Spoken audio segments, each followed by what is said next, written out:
Warning: the podcast you're about to listen to may contain graphic descriptions of violent assaults, murder, and adult language. Listener discretion is advised. Welcome to the Murder Police Podcast, the overdose murder of Bobbie Jean Blacka miniseries, episode 2 of 4.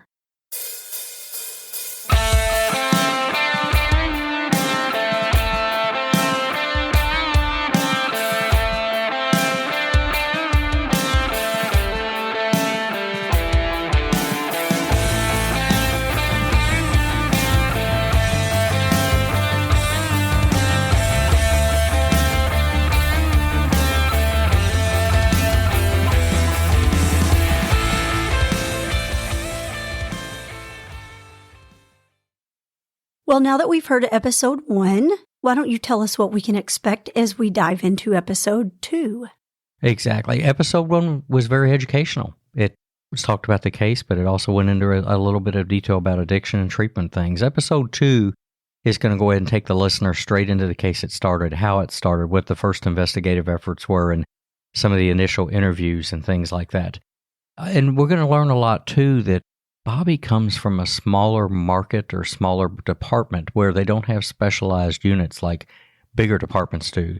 What that means is those officers, like thousands of officers across the United States, put on several hats and they do everything from start to finish. And I think people will find that very interesting in episode 2. Okay, well, let's dig into episode 2 and see where that takes us with Officer Bobby McKone. So, Bobbie, referencing back to May 8th, 2014, our victim, Bobbie Jean Blacka, age 38, why don't you tell us about when that call came out, how you were assigned that call, or what happened that led you to Bobbie Jean?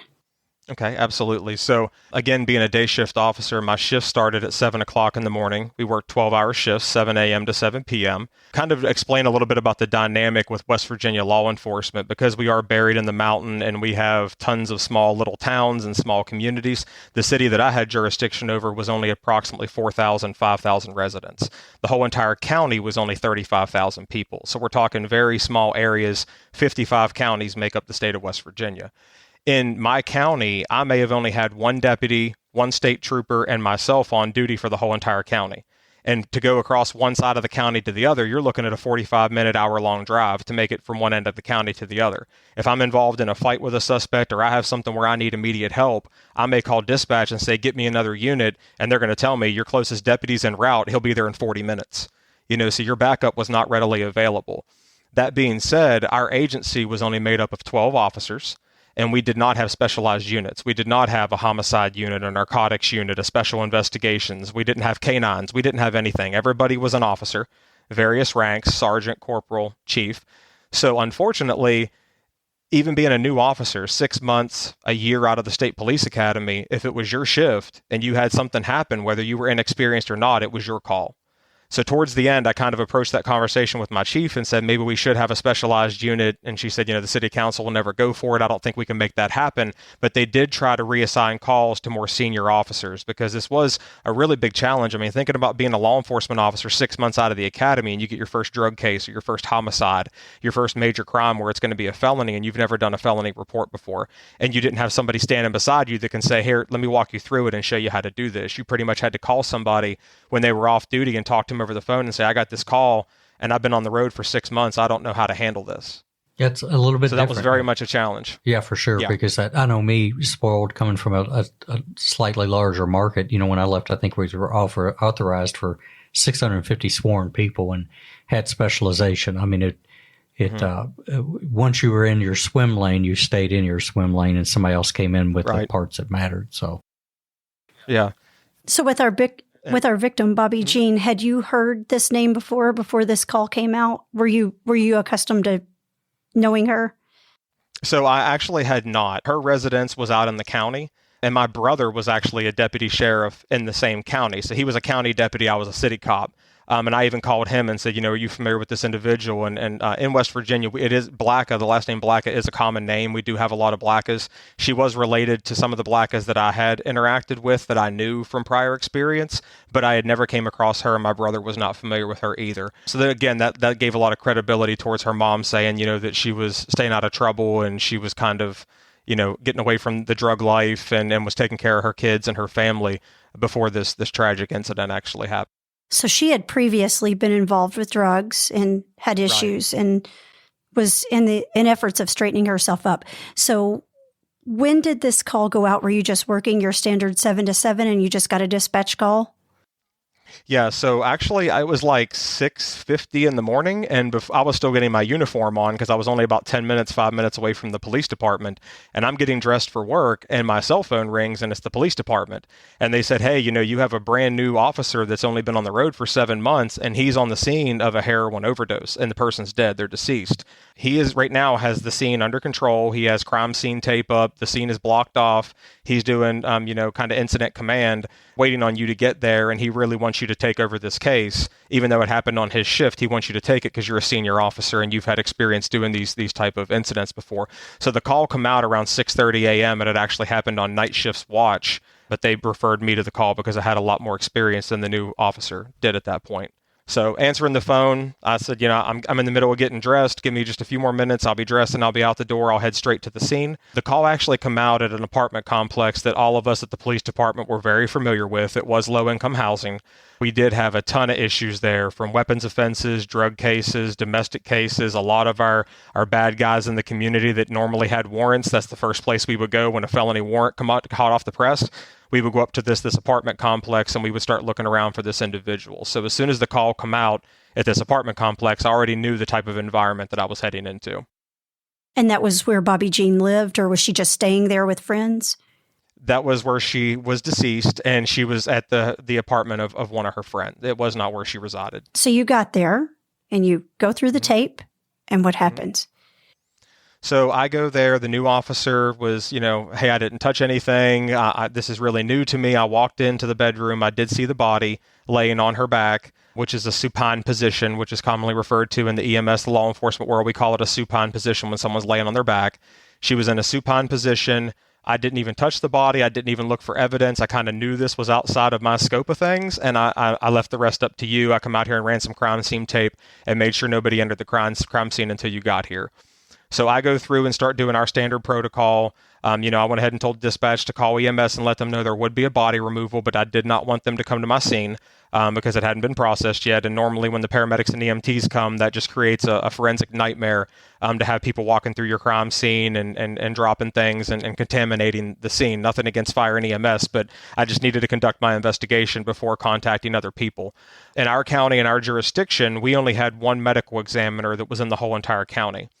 His primary responsibility was he ran an ambulance transport company that was outside of our hospital, and that was his primary job, and he kind of just did the medical examiner thing on the side. It wasn't really a full-time role. So a lot of times we would have to call him, and he might be on the ambulance, and we would explain to him what type of crime scene we have, and he would make the determination if he would have to leave work and come in and do his medical examiner thing, or if he left it up to us and we would just be taking the body to a funeral home or to the hospital, and we'd be transferring custody for an autopsy. When you arrived there, was anyone else with Bobbie Jean, or was it just her in that apartment? So she was by herself. The call for 911 actually came in by the leaseholder of the apartment complex. Her name was Daisy. And she calls in and says, I left my residence. I let a friend of mine stay there overnight. And when I walked in this morning, I walked into the bedroom and she was on the floor, unconscious, unresponsive. I think she's dead. And when we got there, even the leaseholder of the apartment, Daisy, she wasn't even on the scene. She had left. So she called 911 and then just left and closed the door and left the body in there. So nobody was on the scene that we could identify as a potential witness. Nobody could tell us what happened. It was just me, the rookie officer, and the decedent, the deceased person. Did the leaseholder Daisy know Bobbie Jean, or did she even didn't have a clue who she was? At that point in time, I did not know, because the only information that was given from dispatch was exactly what I said. She just said she's unconscious, unresponsive. I think she's dead. She's a friend of mine, and I let her stay the night in my house, and I come home this morning and found her dead in my bedroom.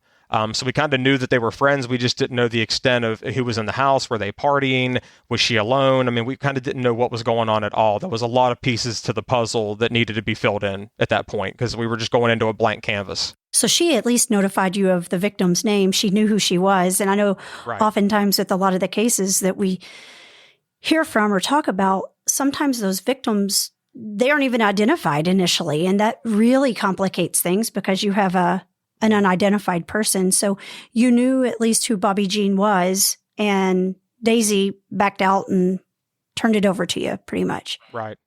So at that point, where did it take you in your investigation to begin knowing what happened? I mean, I'm assuming you knew it was an overdose, but where do you go from there?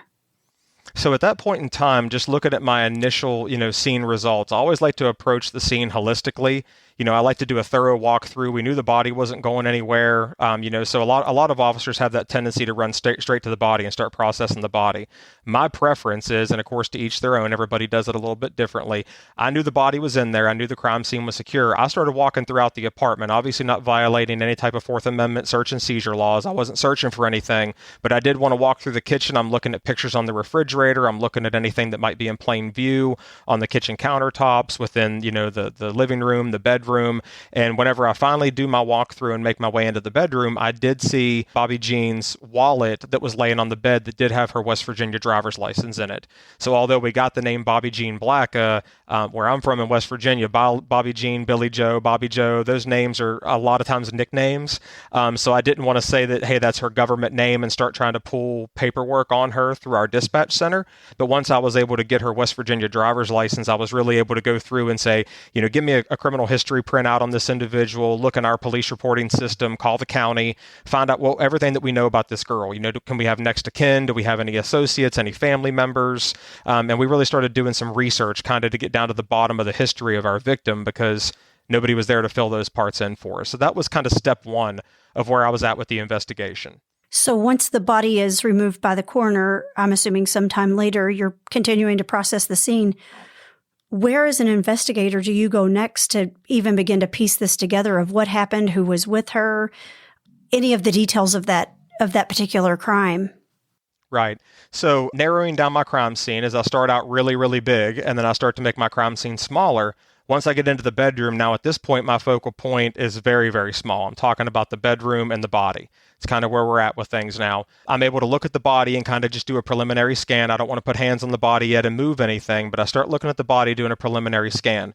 Up above the left-hand eye, she has a very, very large subdural hematoma, just a huge bruise. It's basically a blood pocket. It's kind of letting you know like you've had some trauma. If you've ever caught a baseball to the eye, or you bumped into your cousin while running and playing hide and go seek, and you get that large blood vessel, that blood pocket that kind of forms over your eye. She had that above her left-hand eye. So now at this point in time, I'm thinking to myself, is this a homicide as in blunt force trauma? Did somebody beat her to death? What do we have here? We have no other signs of like ligature marks around the neck. There's no other physical trauma on the body until I get down to her right arm. Her right arm, I do see an incision mark that is indicative of a hypodermic syringe, a needle, with drug use. It's into her vein in her arm, and that's what I know to be consistent with, a narcotic, analgesic, hypodermic syringe drug user. Made me believe that she had shot some heroin. Obviously, in my preliminary search around the house, I don't even want to call it a search, my scan around the house, I don't see any syringes. I don't see any narcotics. I do not see anything in plain view that would lead me to believe that there was drugs on the scene. Nothing around her body, on her person. Again, I start searching the body at this point, and I notice that it's on a carpeted bedroom. So I notice at this point when I kneel down and I start to get a closer look at the body and I'm taking my photographs, I'm working my wide angle photographs and I'm working my way in. At this point in time, I'm photographing the body. I kneel down to get a certain angle on my photographs immediately around the corpse, and when I put my knee down to the carpet, my work pants is soaked. There's some type of fluid surrounding her body. Looking at decomposition, being an EMT, I was an EMT for a very long time before I was a police officer. Looking at the decomposition of her body, it was earlier stages decomp. I mean, I could probably estimate she had been deceased for 12 to 14, 16 hours. A little bit of rigor mortis had started to set in where her body was starting to become naturally rigid and stiff to move her limbs and her outer extremities. But she was not so far deceased that I would believe that, it was a loss of bowels or a loss of, her bladder with, she urinated, because a lot of these wet marks were up by her head. up by her arm. It wasn't in an area where you would find that the body, once it deceased, it lost all control of those involuntary functions. And a lot of times they will defecate or urinate post-mortem after they die. So it wasn't consistent with that, and I couldn't put my finger on it. So one thing, if I can throw out to someone who's processing crime scenes and looking at forensics or evidentiary collection, if you have any evidence technicians or anything on the call, or you're kind of new to this in law enforcement, you can never take enough photographs. Burn up 1 million photographs on a crime scene, because you can't go back then and recreate that image. You can't go back and say, I can't remember what was in the corner of that room. What was it? You cannot rely on memory at that point. So take as many photographs as what you possibly can. I photographed the room to the point where in one of the corners was an orange juice bottle. The apartment was trashed. It was a very, very dirty apartment. Trash all over the floor, clothes all over the floor. 3 sinkfuls of dishes were overflowing with spaghetti sauce. I mean, it was just a very, very nasty apartment. So to see an orange juice bottle on the floor, if I went into a house that was clean, you would think that's kind of out of place. This is a clean residence. Why do they have just a single orange juice bottle on the floor? And it wasn't even near like a trash can. It wasn't like someone tried to throw it in the kitchen trash can and missed and they forgot about it kind of thing. It was just in a weird location in the corner of a bedroom, isolated by itself. So I took 1 million photographs. Later on, we were able to determine through doing an interview with other people that were on the scene, when she had the heroin that went into her body, she became unconscious, unresponsive as a result of that overdose. One of the people that was with her said they heard from a friend of theirs who's also a heroin user that if you dump really, really cold water on somebody and you put ice packs on their groin down by the femoral artery, it brings them out of their heroin overdose state. And that's exactly what they did. They filled up that orange juice bottle with ice cold water and dumped it on her chest, her neck, her face, all up and down her body. They dosed her with it probably 3 or 4 times with cold water, and they put ice packs down inside of her pants on her groin. And later on, we found the Ziploc sandwich baggies underneath of her pants when we took her to the hospital and did the full body examination. So that was very much consistent with the interview questions that we got. Some of that weird stuff that's out there, it sounds like a scene from Pulp Fiction. Right. But but that's another sad thing about this whole dynamic when people get in this way is the nonsense that's out there and the time that's wasted. And I think in an effort of desperation, you're willing to try anything, even if Bobbie Joe down the street said it worked for Kenny when he OD'd. And so I think that they just are probably grasping for anything they can get. Mm-hmm. So when Bobbie Jean is taken and they find the Ziploc bags, what leads you next to learn of these stories, and how do you learn of the suspects, since Daisy didn't have a clue what was going on since she wasn't home? Or was Daisy even telling the truth? So exactly, that's where we come into that investigations component, where after being a cop for a long time, this is a skill that a seasoned investigator would have that my rookie that had only been on the road for 7 months wouldn't have had that ability to determine. Looking at it from my experience point to his experience point, if I hadn't handled the case and I would have gave it to him, he probably would have took it on face value that this was a heroin-related overdose death. We're going to chalk it up as an unattended death, and we're going to call it a day, process the body, do a death investigation, and call it a day. I wanted to dig until I could put every piece of this story back together of what happened to this girl, and ultimately it led to me charging 4 people with murder. So that's the difference between an experienced investigator that knows how to dig, wants to dig, and wants to get down to the bottom of it, versus a rookie cop who says, this is outside of my comfort zone. I want to handle this as fast as what I can, close the case, and get it off my desk and move on to something fun like going out and running traffic and writing tickets. Well, but I think also, even if a person was a rookie, you have to know if this is not Bobbie Jean's residence, and Daisy's claiming she don't know how this happened, and you have to know there's more to the story. How did Bobbie Jean get into your residence and you weren't there? Who let her in? Who gave her the drugs? Where's the needles? So you have to know that lack of evidence, such as the syringes, there has to be more to it because there's pieces and parts missing. So you got to fill in those missing links to get your totality of your scenario of what happened. Absolutely. I could not agree more. And you would think that every cop would have that mindset. Not talking negatively about law enforcement. I will always bleed blue. Those are my brothers and sisters. But there are some lazy cops that say this is outside of my comfort zone. I want to put this case to bed and wrap it up with the path of least resistance as easy as possible. It's a death investigation. I'm done. I've seen it in my jurisdiction. If there's other officers that are come from smaller jurisdictions, I'm sure that you will see that a lot. I've had the chance to work for a smaller agency where I've seen a lot of those things, and I'm shaking my head going, man, if this was my case, I would have took it a completely different direction. And then I came to New Bern, North Carolina, where, like Dave said, we were slotted for 106 officers. So by no means not an agency the size that Dave came from, but significantly a larger agency than my 12-person agency from what I was used to. Hey, you were feeling like you were in New York City when you moved. I did, absolutely. So for me, it was that big jump to say that we did have specialized units. We did have investigators that had specialties, and things were handled much differently in North Carolina than what they were in West Virginia. I had a much more positive experience, and that's what led me very quickly that I was only there for 10 months. I was actually one of the only officers in the history of the department to be promoted to detective while I was still on probation with the department, because they were that impressed with my ability to dig and my investigative skills. And I had to explain to them, I know that I've never been a detective before, but in West Virginia, you have to be good at all of it, because there's no detective coming to save you whenever you have a homicide. You're it. So I had to work all cases. It speaks to that hunger that you have to have. And if that hunger is absent, then it comes to that category you said where people aren't effective. And that's what I like about our audience. Actually, the people that really listen to podcasts like this and the other ones in the true crime genre, they have that hunger for that next question, and that whole thing of wanting that next piece or answer that thing that is not making sense. And well, I think because most people are listeners, they think a lot like me, and they want to know, well, why didn't that rookie officer want to do this? How can you just close it out and go run traffic? You know there's more to this story. Let's be careful, too, because like Bobbie was saying, we can't just limit it to people that are new on the job. Trust me. Oh, sure. I think it's every job. It's not just policing. It's every job. You can have some people that have done this for years that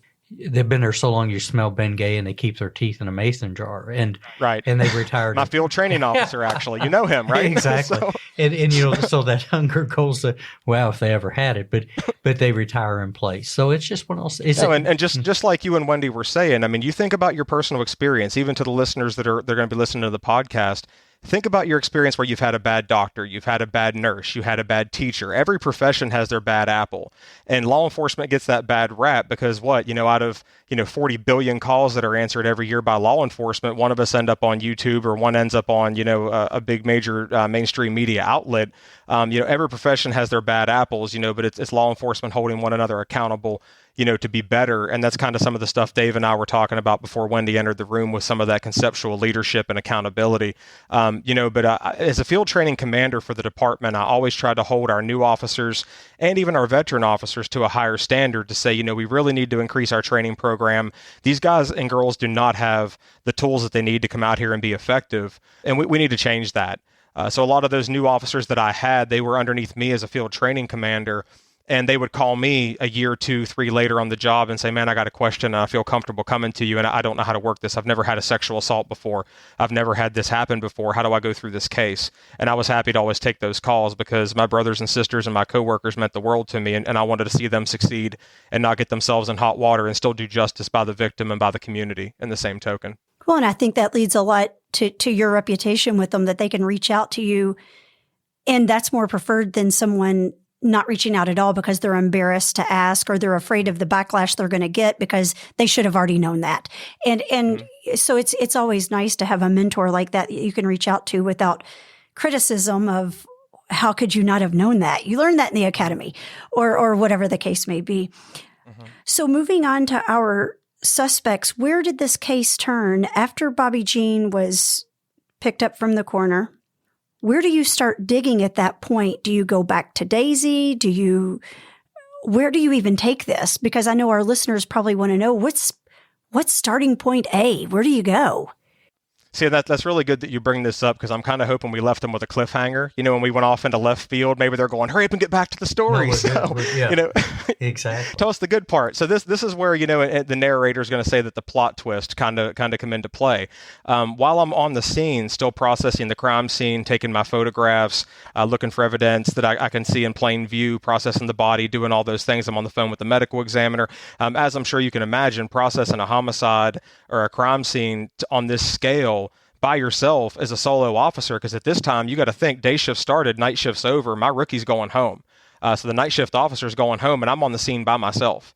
The only thing I can do is close the door to the apartment that has crime scene on tape on the outside of it, lock the door so nobody can sneak up on me, while I'm bent down dealing with the body and surprise me and take me off guard. No one can come in and tamper with my crime scene. All I can do is lock the door of the apartment complex and continue to process my crime scene completely alone, without any backup, without any assistance, all by myself. So I'm in the point of processing the crime scene at this stage, and I hear a knock on the apartment door. I go out, check the peephole. Don't know who it is. It's a white female. I open up the door. She identifies herself as Daisy. She's the leaseholder of the apartment complex, the one who called 911. So I asked her, don't you have your key to the apartment? And she said, well, yeah, I saw the crime scene tape and I wanted to be respectful and knock. So right off the bat, I was able to develop that rapport with her.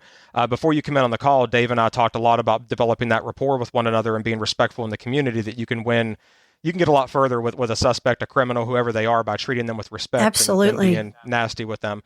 So I was able to say, look, I really, from the bottom of my heart, appreciate you not keying the door and walking in, even though this is your apartment. You gave me that respect to knock and let me know that you were out here and gave me a heads up. And I was able to get that rapport with her very quick by thanking her for being considerate of that. She very well, by all legal right, she could have keyed the door and come into it. It was her apartment. And I wasn't detaining her at that point. I mean, she had a legal right to come into that apartment and surprise me, but she was respectful and didn't do that. So I made sure to thank her for doing that. So I bring her into the apartment complex. At this time, I'm still processing the crime scene, and I explained to her, I do need you to stay here.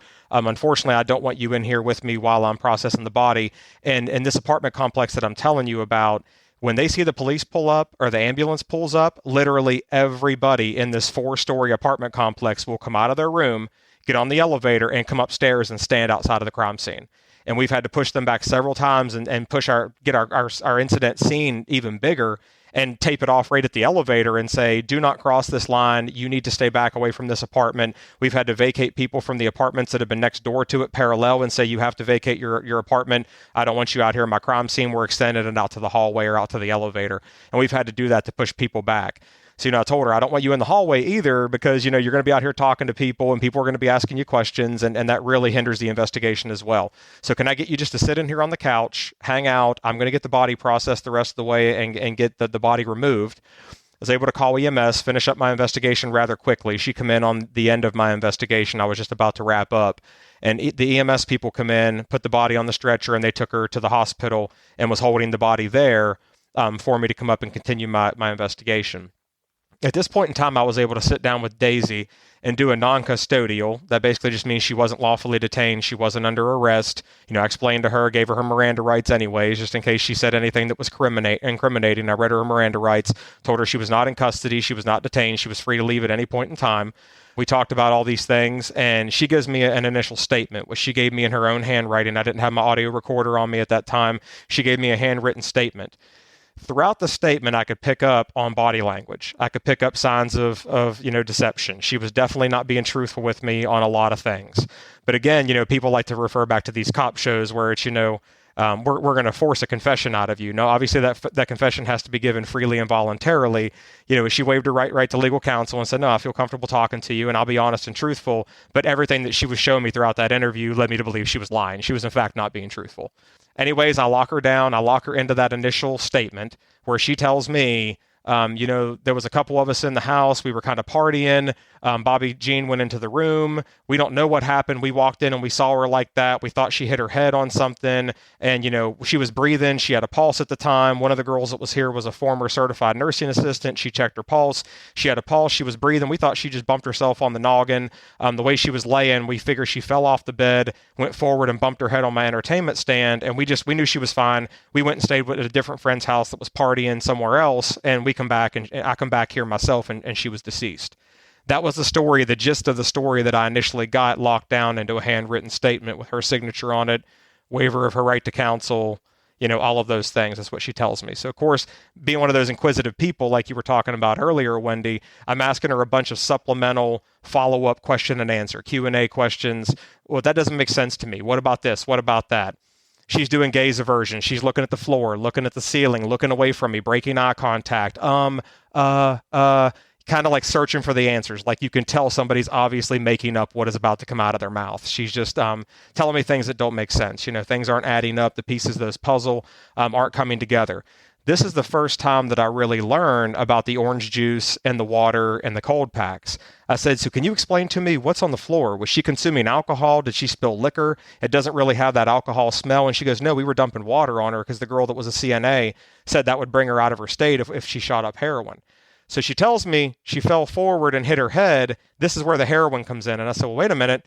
You never mentioned anything about heroin. I didn't find any needles. I didn't find any heroin. I didn't find a typical heroin kit, which results in some type of a rope or a belt or, a rubber band that they would use as a tourniquet. I didn't find a spoon with a cotton swab in it that had burn marks on the bottom. You're telling me about this. What if she overdosed on heroin? And this is the first time I'm learning about this.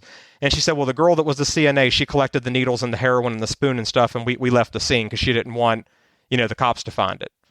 So if she was okay and she was conscious, alert, and breathing at the time that you left, why would the cops have a reason to show up at your residence? So all these kind of questions start coming into play, and you can tell she's being very deceitful with the statement that she's given. Yeah, it just wasn't adding up. But when you let her know that you knew it wasn't adding up, did her demeanor change? Did her story change? Absolutely. It came into the point then that it was, I was kind of drunk last night. I was using drugs myself. I was high. I can't really remember. I didn't see that. It's what I heard from somebody else at the party. They said this, they said that. And kind of what we kind of learned at that point is really our suspect identification kind of takes shape and starts to form at that point. She lets me know that there were, I believe there was 4 people total plus the victim. So there was a male at the party. His name was John Henry Davis III. We had a female, Christina Nicole Pierce. Daisy was there. And we have Melissa May Stewart. And then we also have the victim, Bobbie Jean Blacka. So we start to learn that there was 5 people total at this party. You had 4 females and 1 male that was at this party. So I really start to ask Daisy more and more questions. And that's when she shuts down. She knows at that point she's, I have her. I know she's lying. She knows she can't lie her way out of it, and she's getting twisted up in her lies. So she immediately shuts down and just says, you know what? I'm feeling really tired. I only had like an hour or 2 of sleep last night. I was really wasted at the party. Can we just do this another time?